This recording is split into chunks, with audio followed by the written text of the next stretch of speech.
Music and meditation, to me in my life, are very, very intertwined.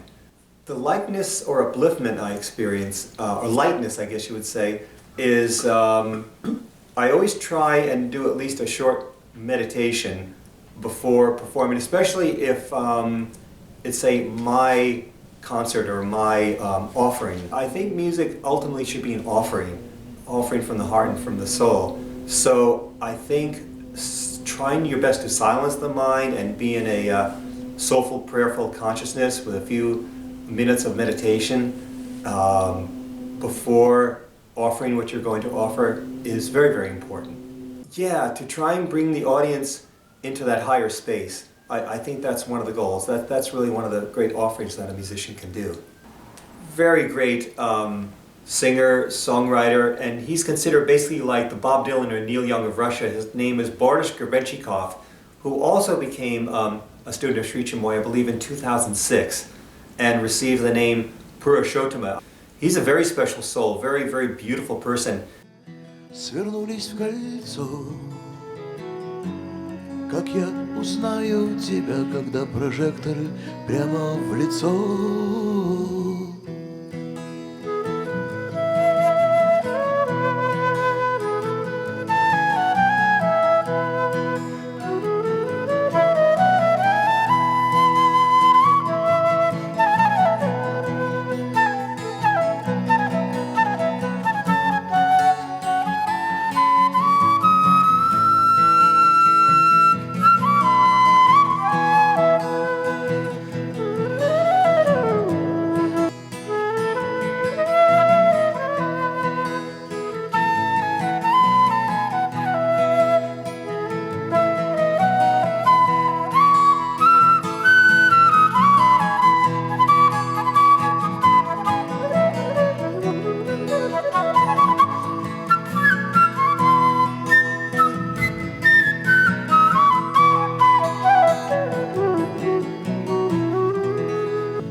Around the sun, I have heard the wise men say that all of them are one.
There's a sweet silence waiting when all my thoughts are done, when my eyes have learned to see. I'll see that all is one.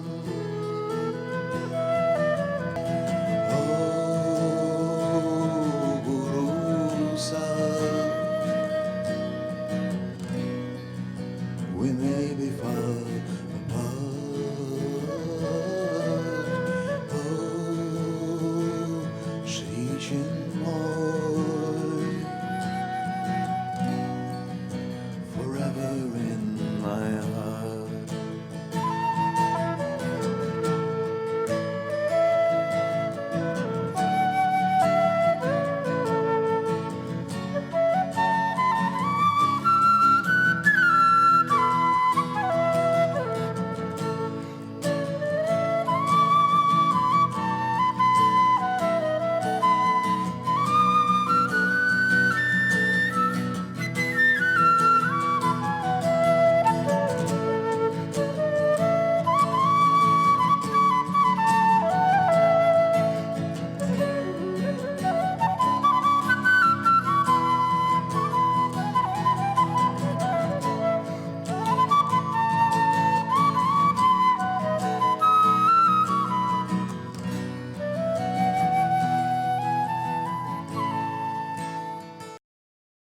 I do is try and sit in a place of silence for a few minutes and try and allow it to come to me, and sometimes just put my hands on the keyboard, and I guess you would kind of call it kind of automatic writing. Also, the same thing applies when I'm doing arrangements of Sri Chinmoy's songs, which I am just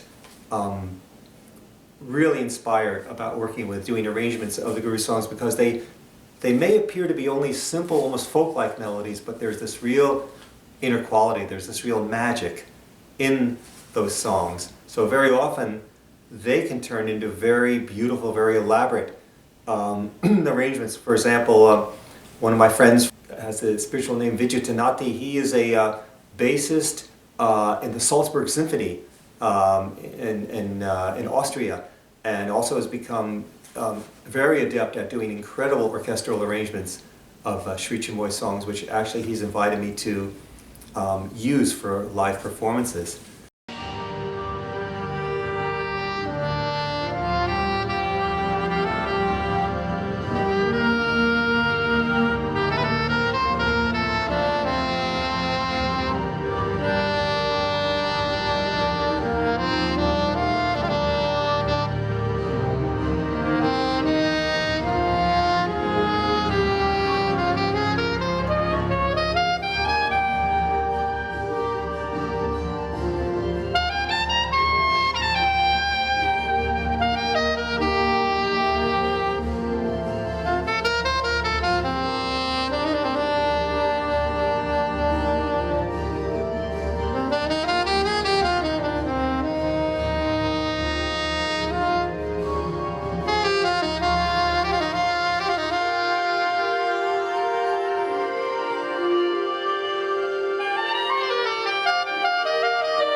Yeah, I think it's important to be a clear channel. That's the main thing too. Don't let the mind get in the way. Sometimes you have to use a certain amount of the intellect to get those notes on paper. Well, I have been blessed, and a lot of doors that have opened up to work with a lot of musical greats. I would say the first major door that opened was with the great guitarist John McLaughlin. And it was through my dear musical brother Narada Michael Walden that he's the one that opened up that door, because at the end of 1974, I think it was December 1974, he was in the famous Electric Ladyland Studios in New York, recording what would be later dubbed as his favorite album, as John McLaughlin's favorite album, called Visions of the Emerald Beyond. And so at the time I was in Miami visiting a musician friend who was even considering moving down there. I had been a student of Sri Chinmoy for about the past 6 months, but still was a little unsettled. I said, okay, what am I going to do for life? Well, Miami's a nice place. Maybe I'll move down here and play with the musicians down here. Suddenly, a phone call came from Narada saying, hey, we're in the studio. Mahavishnu needs a saxophone player. How soon can you be here? And it was that one of them OMG moments. I said, did I really hear this? Like, the Mahavishnu John McLaughlin needs me, like right away? So it reminds me of like one of those Miles Davis stories where Miles' manager calls this bass player and says, by the way, Miles, heard you, he wants you to be in the band, and the bassist was on the West Coast. And he says, all right, I'll book a flight, and I'll be there. I should be there in about 4 or 5 days. And suddenly there was silence on the other end of the phone. Then Miles gets on the phone and says, what you gonna do, walk? So it was like that, like get here and now. And so that was the first major door that opened up. Also quite unexpectedly in January, I get a call from the man himself where John McLaughlin says, well, Russell, do you have a passport? Yes. He said, okay. Rehearsals start next week. Can you be ready to go on tour in about 3 weeks? And it's another one of those magical moments. From there, other doors opened up. I became friends with another great, Carlos Santana, and I was blessed to tour with him in the fall of 1978. And he did something really unique. He actually took Sri Chinmoy's songs, and with my help, we put together some really fun jazz fusion arrangements of those songs and took it on the road. And so we did an incredible tour in Europe, 6-week non-stop tour, playing both original songs and Sri Chinmoy songs, and you can actually see some of those videos on YouTube.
Through Narda, when he actually broke through to be Grammy-winning record producer, he invited me to be on recordings with so many great people.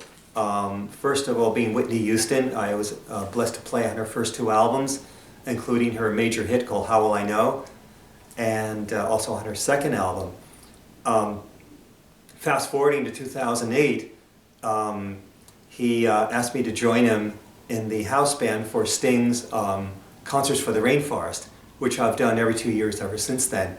At the last one, which was 2 years ago, Narda said during the rehearsals, he said, Premik, can you give me that motion gun sound? Because Bruce is going to be here and he's going to do Santa Claus is Coming to Town. They always talk about those 15 minutes of fame. Well, I had that probably about that 25 seconds of fame where I got to solo with the boss at when he was doing Santa Claus Coming to Town at Carnegie Hall. So much fun.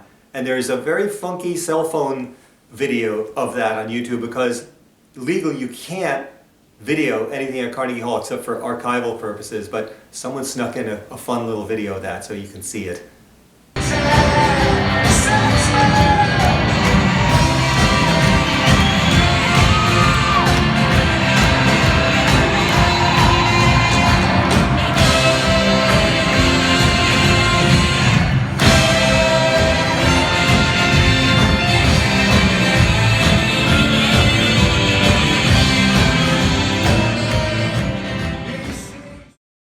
Sometimes what you have to do, you have to kind of lasso the audience and grab them and try and bring them to that higher place. As the concert goes on, sort of a wave comes over the audience, and suddenly they stop their noise, and suddenly we become like one big family.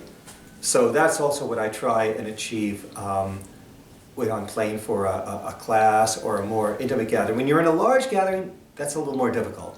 I was blessed to have many, many experiences being at Sri Chinmoy's peace concerts, which they took place around the world, and most of the ones I experienced were in the New York area, and of course New York area is a noisy world, but yet in these large settings the audience was very much in rapt attention. So not everyone might have really gotten it, but yeah, the degree to which they were well behaved is almost like nothing I've seen. There is a sort of a magic aura that came over the audience, and in his early years I think Sri Chinmoy used to do primarily lecturing, but then he found that the medium of music really conveyed the message that was able to go beyond the mind into the heart and soul.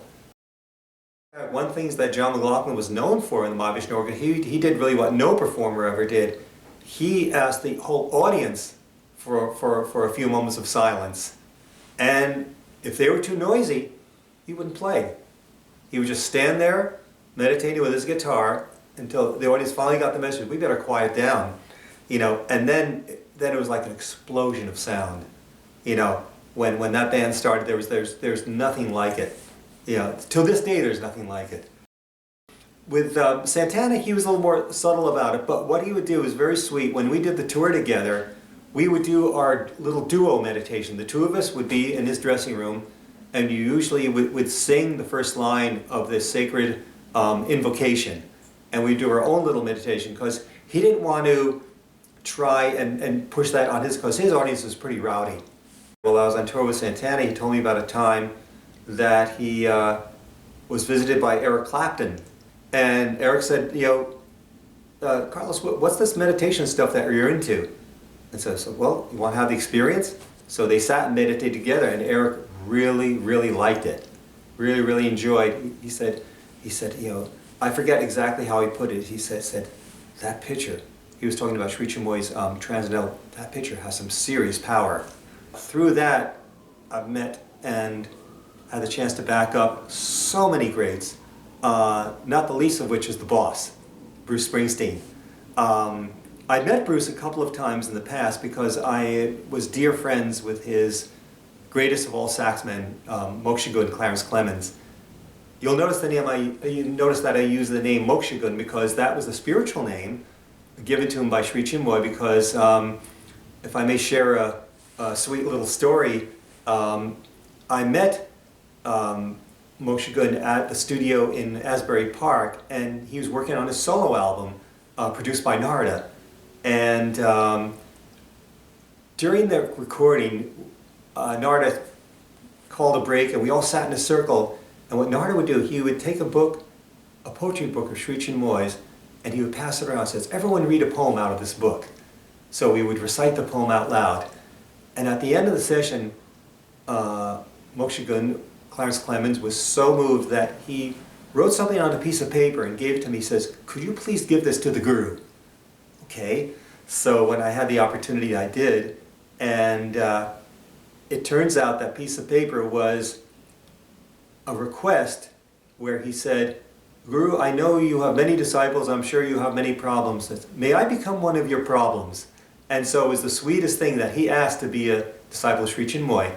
my friendship with Mokshagun, Clarence Clemons, was very, very special, very, very sweet.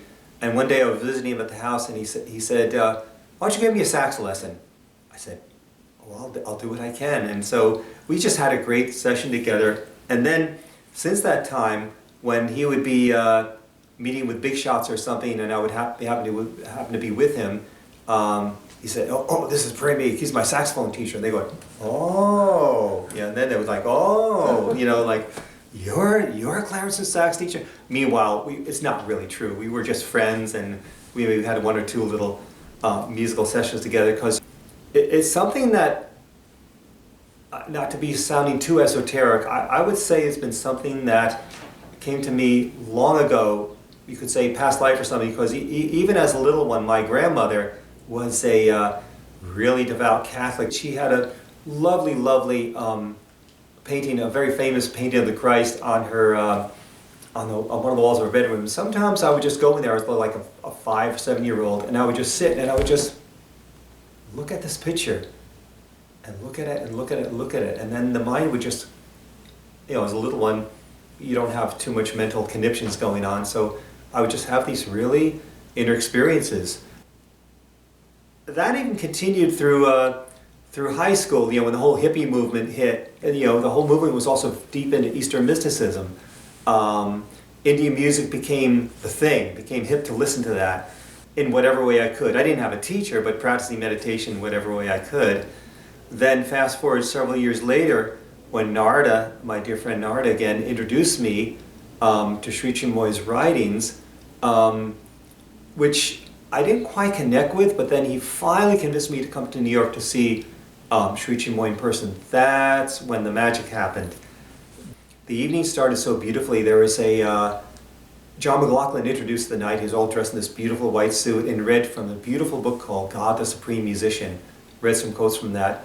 Then I saw there was this, you know, man in Indian robes kind of walking around. I said, oh, that must be the Guru.